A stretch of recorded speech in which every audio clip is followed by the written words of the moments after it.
नमस्कार छात्रों, संस्कृत ज्ञान चैनल में आपका स्वागत है। मैं हूं श्रीमती सीमा श्रीवास्तव।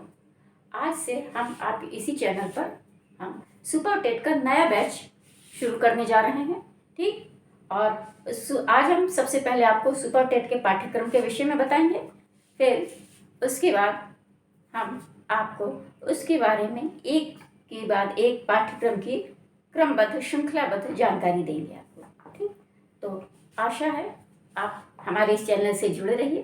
ठीक है, और इसको देखने का समझने का प्रयास करें, और यकीन मानिए यदि आप इससे जुड़े रहेंगे, ठीक, आप हमारे विषय को समझते रहेंगे, हमारे वीडियो को सीरियल वाइज देखते रहेंगे, तो कोशिश हमारी यही होगी कि आपका सुपर टेट बैच अच्छे से एग्ज़ाम में आप सफल हों, अच्छे से संपन्न हो जाए। ठीक, तो चलिए अब हम इसी पाठ्यक्रम को आगे बढ़ाते हैं। सबसे पहले हम आपको सुपर टेट के में जो संस्कृत विषय आता है, उस संस्कृत विषय में क्या पाठ्यक्रम रखा गया है आपके एग्जाम में, इसको मैं बताने जा रही हूँ। ध्यान से देखिएगा। ठीक है, इसमें जो सुपर टेट है उसको 2022 का जो एग्जाम होने वाला है, उसका जो पाठ्यक्रम है संस्कृत विषय का, सिर्फ हम उस पर आपको चर्चा कर रहे हैं। संस्कृत विषय के पाठ्यक्रम में सबसे पहले संस्कृत भाषा एवं साहित्य के इतिहास की जानकारी दी गई है। ठीक, जो सबसे पहले नंबर पर है वो है हमारा आपका संस्कृत भाषा एवं साहित्य के इतिहास की जानकारी। ठीक, उसके बाद दूसरे नंबर पर है हमारा व्याकरण। उसके बाद तीसरे नंबर पर है हमारा अपठित गद्यांश एवं पद्यांश। उसके बाद चौथे नंबर पर है हमारा, लास्ट में है, प्रमुख लेखकों, कवियों एवं उनकी कृतियों का सामान्य परिचय। तो ये तो हो गया पाठ्यक्रम की जानकारी। सुपर टेट का जो पाठ्यक्रम है संस्कृत विषय का, उसकी हमने आपको सिर्फ एक जानकारी दी। ठीक, और अब हम इसी पाठ्यक्रम की आपको तैयारी करवाएंगे क्रमबद्ध श्रृंखलाबद्ध रूप से। ठीक है, तो अब हम आज आपको सबसे पहले जो पहला टॉपिक है हमारा, क्या, संस्कृत भाषा एवं साहित्य के इतिहास की जानकारी, इस पर हम आपको बताएंगे। ठीक,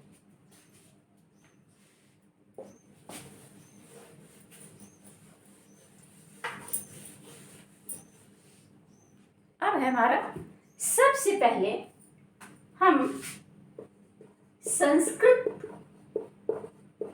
पर चर्चा करेंगे। संस्कृत है क्या? ठीक, संस्कृत भाषा पर हम आपको हल्की सी संक्षिप्त जानकारी देंगे। ठीक है, अब आप सबको पता है कि संस्कृत क्या है, एक भाषा है। जैसे सारी लैंग्वेजेस हैं, Hindi, English, German, French, Chinese, Japanese, जैसे सारी भाषाएं हैं, वैसे ही संस्कृत भी एक हमारी भाषा है। ठीक, अब संस्कृत एक लैंग्वेज है, ये बात सबको पता है। अच्छा, अब संस्कृत भाषा की क्या खूबियां हैं, ये हम आपको बताना चाहेंगे। ठीक है, क्या महत्व है संस्कृत भाषा का। ठीक है, तो जो संस्कृत है, ठीक है, सबसे पहले ये जो संस्कृत है वो सभी भाषाओं की जननी कहलाती है। ठीक है, ये सभी भाषाओं की जननी है और विश्व की प्राचीनतमा भाषा है। सबसे पहली बात क्या है इसकी खूबी, इसकी विशेषताएं क्या है संस्कृत भाषा की, कि पहली चीज, ये विश्व की प्राचीनतमा भाषा है। ठीक है, अब प्राचीनतमा भाषा, ठीक है, और माने सबसे पुरानी भाषा। ठीक, विश्व की जितनी भी भाषाएं हैं उन सभी भाषाओं में संस्कृत भाषा क्या है, विश्व की सबसे पुरानी भाषा है, सबसे पुरानी, सबसे पहली भाषा। ठीक, और दूसरी बात हमने क्या बताई, दूसरी इसकी क्या विशेषता बताई, कि ये सभी भाषाओं की जननी कहलाती है। ठीक, और अन्य जो भाषाएं हैं वो सब इसकी संतान है। ठीक है, ये क्या है, जननी है, अर्थात जननी माने माता, आप सबको पता है। तो जैसे माता से संतान की उत्पत्ति होती है, तो इसी प्रकार से संस्कृत भाषा हमारी जो है वो क्या है, सब भाषाओं की जननी है और अन्य भाषाएं इसकी संतान है। ठीक, ये हो गई दो बातें। अब जो संस्कृत भाषा है उसे हम देववाणी भी कहते हैं, गीर्वाण वाणी भी कहते हैं, सुर भारती आदि नामों से भी हम इसको जानते हैं। संस्कृत भाषा जो है वो देववाणी भी है, सुर भारती भी कही जाती है, गीर्वाणी आदि नामों से भी इसे जाना जाता है। तो ये हो गई संस्कृत के विषय में बहुत हल्की सी संक्षिप्त सी जान। और ये हमारे आर्यावर्त की भाषा है। ये जो संस्कृत है वो हमारे आर्यावर्त की भाषा है। आपको पता होगा कि भारत का प्राचीन ऐतिहासिक नाम क्या है, आर्यावर्त। तो ये जो संस्कृत भाषा है वो आर्यावर्त की भाषा है। और ये जो संस्कृत भाषा है वो हमारी संस्कृति को धारण करती है। ठीक, वो हमारी जो भारतीय संस्कृति है उसकी संवाहक है। क्या संवाहक है? संस्कृत भाषा। ठीक, तो हमने आपको संस्कृत भाषा के विषय में बहुत हल्की सी, बहुत संक्षिप्त सी, बहुत महत्वपूर्ण सी बातें हमने आपको बताई। ठीक, और अब हम संस्कृत भाषा, जो संस्कृत शब्द है ये कैसे बना, संस्कृत शब्द की व्युत्पत्ति का ज्ञान कराने जा रहे हैं। संस्कृत शब्द कैसे बना। ठीक, तो संस्कृत शब्द कैसे बना? संस्कृत में क्या है? सम उपसर्ग है। कौन सा उपसर्ग है? सम उपसर्ग लगा है संस्कृत। ठीक, संस्कृत में सम उपसर्ग है और क्री धातु है। क्या है? क्री धातु है। सम उपसर्ग, क्री धातु और अक्ता प्रत्यय। ठीक, ये चीजें लगाकर संस्कृत शब्द की व्युत्पत्ति बताई गई। संस्कृत शब्द कैसे बना, इसकी एटिमोलॉजी क्या है, इसकी व्युत्पत्ति कैसे हुई, संस्कृत शब्द में क्या क्या लगा तब संस्कृत शब्द बना। तो संस्कृत शब्द में सबसे पहले सम उपसर्ग है। कौन सा उपसर्ग है? सम। ठीक, और उसके बाद धातु कौन सी है? क्री, और ये अक्ता प्रत्यय लगा है। ठीक है, तो संस्कृत में ये सम उपसर्ग लगा है और सम का इसके स्थान पे यहाँ पर अनुस्वार, यहाँ पर सम उपसर्ग है और यही जो है वहां पर अनुस्वार के रूप में। दूसरी चीज, ठीक, ये और जो आधा सा आपको दिख रहा है सुट का इसमें आगम होता है। ठीक, सम उपसर्ग है और इसके जो आधा सा आपको दिख रहा है ये इसमें सुट का आगम होता है, इसलिए आधा सा हो गया है। उसके बाद क्री धातु आ गई है और जो आपको ता दिख रहा है ये अक्ता प्रत्यय का, चूंकि ता शेष बचता है, ये भूतकालिक प्रत्यय है तो अक्ता का केवल ता शेष बचता है, इसलिए जो आपको संस्कृत में जो ता दिख रहा है वो अक्ता प्रत्यय का ही ता है। ठीक, तो इस प्रकार से संस्कृत शब्द की व्युत्पत्ति हुई। संस्कृत शब्द की व्युत्पत्ति कैसे हुई? सम उपसर्ग पूर्वक क्री धातु एवं अक्ता प्रत्यय के योग से संस्कृत शब्द की व्युत्पत्ति हुई है। ठीक, आशा है आपको समझ में आ गया होगा संस्कृत शब्द कैसे बना। ठीक, और भाषा आप जानते हैं भाष्य धातु से बना है शब्द, भाषा शब्द। ठीक, ये भाष्य धातु से बना है। तो आप मैं समझती हूँ जब आपको संस्कृत शब्द का ज्ञान हो गया होगा कि संस्कृत शब्द कैसे बना, कैसे बना, इसमें क्या क्या लगा। इसमें सम उपसर्ग है, ये माँ है, यहाँ पे ये अनुस्वार हो गया है। ये जो आधा सा आपको दिख रहा है इसमें सुट का चूंकि आगम होता है इसलिए आधा सा है, और ये जो क्री लगा वो क्री धातु का क्री है, ये जो ता है वो अक्ता प्रत्यय का ता है। इस प्रकार से संस्कृत शब्द की व्युत्पत्ति हुई। ठीक, अब संस्कृत जो भाषा है हमारी, ठीक है, संस्कृत जो भाषा है, ठीक है, वो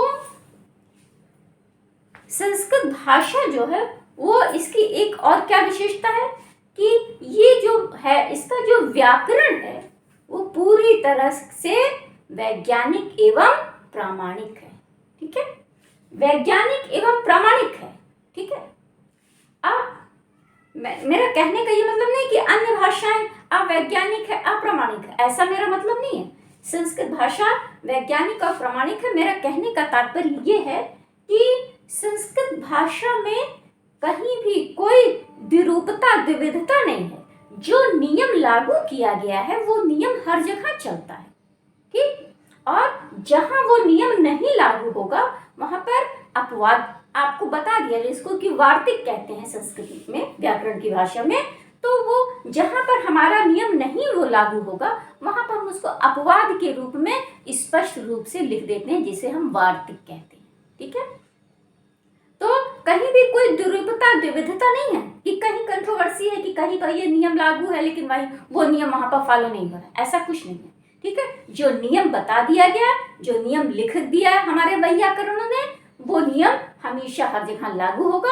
और जहां पर वो नियम नहीं लागू हो पाएगा वहां पर हमारे वार्तिककार ने वार्तिक लिखकर उस चीज को स्पष्ट कर दिया कि यहाँ पर ये नियम हमारा नहीं लागू होगा, ठीक। तो जो संस्कृत भाषा है वो, इसका जो व्याकरण है पूरी तरीके से वैज्ञानिक और प्रामाणिक है। और दूसरी चीज, अभी व्याकरण का जो अगला पाठ्यक्रम आपका होगा व्याकरण, उसमें हम व्याकरण शब्द पर विशेष चर्चा करेंगे। अभी सिर्फ हम आपको संस्कृत भाषा के बारे में बताया कि संस्कृत भाषा का क्या महत्व है।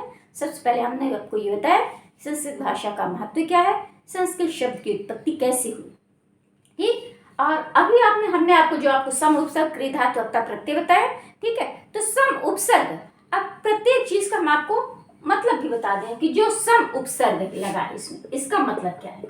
सम उपसर्ग है, ठीक। और सम उपसर्ग का मतलब क्या होता है, सम उपसर्ग का मतलब होता है सम्यक, ठीक, सम्यक। और सम्यक माने होता है भली भांति, खूब अच्छी प्रकार से, जो चीज काम बहुत भली भांति खूब अच्छी प्रकार से, कहीं से कोई भी कमी ना रह जाए, इस ढंग से संपादित किया जाए तो उसको सम्यक कहते हैं, ठीक। तो सम उपसर्ग का मतलब होता है सम्यक, ठीक, ठीक है। अब जिसको आप इंग्लिश में ड्यूली भी कहते हैं, ठीक है, वो वही चीज संस्कृत में सम उपसर्ग होता है, ठीक। अब दूसरा है क्री धातु, इसका मतलब है क्री माने करना होता है, आप सबको पता है, ठीक है। करोति कुर्ता कुर्वन्ति रूप चलता है, तो क्री माने करना। तो सम उपसर्ग माने सम्यक प्रकार से, संस्कृत में जो सम उपसर्ग लगा उसको मतलब सम्यक प्रकार से। क्री माने करना, करना की गई, सम्यक प्रकार से की गई जो भाषा है वो कौन सी भाषा है, संस्कृत। और सम्यक प्रकार से क्या की गई, अर्थात की गई का मतलब है यहाँ पर कि सम्यक प्रकार से जो अन्य भाषाओं को अस्तित्व में लाने के लिए जो इस भाषा में किया, ठीक, उसी से इसीलिए इसके यहाँ पर क्री धातु का, ठीक है। क्री माने करना, अन्य भाषाओं को अस्तित्व में आने के लिए जो किया वही क्री धातु, ठीक है। और अक्ता प्रत्यय भूतकालिक प्रत्यय होता है, सबको पता है, उसका केवल ता शेष बचता है, ठीक, ककार का लोप हो जाता है, ता शेष। तो इस प्रकार से सम्यक शब्द का मतलब हमने आपको बताया, फिर क्री का अर्थ बताया, फिर और क्री माने क्या होता क्या है, क्री का प्रयोग संस्कृत में क्यों किया गया, ठीक, और अक्ता प्रत्यय बताया, ठीक। तो इस प्रकार से संस्कृत का मतलब क्या आ गया, शाब्दिक अर्थ क्या निकला कि सम्यक प्रकार से की गई जो भाषा है, अन्य भाषाओं को अस्तित्व में लाने के लिए कि करने जाने वाली, योगदान करने वाली जो भाषा है वो कौन सी भाषा है, हमारी संस्कृत भाषा है। इस प्रकार से हमने आज आपको संस्कृत शब्द, ठीक, और संस्कृत भाषा के बारे में आपको बताया। सबसे पहले हमने आपको आज संस्कृत भाषा के बारे में बताया सबसे पहले, फिर उसके बाद संस्कृत शब्द की व्युत्पत्ति बताई, और कल हम अगले वीडियो में इसी को लागू करते हुए, इसी पर चर्चा करते हुए हम आगे संस्कृत साहित्य का जो इतिहास है उस पर हम चर्चा करेंगे, ठीक है। तो आशा है हमें आपकी ये वीडियो पसंद की, ठीक है, आपको हमारी ये वीडियो पसंद आई होगी, ठीक, और इसको लाइक करें, सब्सक्राइब करें, अन्य लोगों को शेयर करें, ठीक। और कोई आपको दिक्कत हो, कोई समस्या हो तो कमेंट बॉक्स में उस पर लिखें, और जो भी आपकी समस्याएं होंगी, जो भी आपके प्रश्न होंगे उस पर हम जो है चर्चा करेंगे, उसका हम उचित उत्तर देने का प्रयास करेंगे, ठीक। धन्यवाद। जय हिंद, जय भारत।